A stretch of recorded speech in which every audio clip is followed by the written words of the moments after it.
ఆయన ఎక్కడున్నాడో ఇప్పుడు పుణ్యాత్ముడు, ఆయనకు ఆత్మశాంతి కలగాలని మళ్ళొకసారి ఇట్లాంటి హోమీ బాబా మన భారతదేశంలోనే పుట్టాలని థోరియం భారత్ యొక్క లాస్ట్ పవర్. ఇవాళ మన విజన్ ఉండే చూడు, అది మళ్ళీ తిరిగి వచ్చిన రోజు ఇది.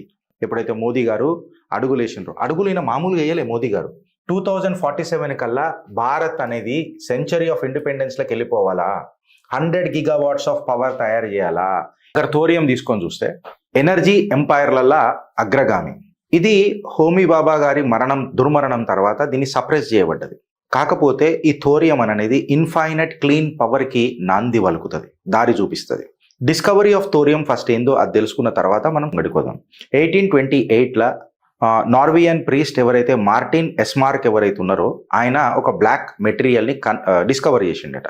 కెమిస్ట్ జేజే బర్జిలియస్ అనే పేరు ఉన్నది ఆయనది. ఆయన ఈ న్యూ ఎలిమెంట్ని థోరియం అని చెప్పి పెట్టి, నేమ్డ్ ఆఫ్టర్ థోర్ అని చెప్పి పెట్టి, గాడ్ ఆఫ్ థండర్ అని చెప్పి దీనికి నామకరణం చేసిండ్రు.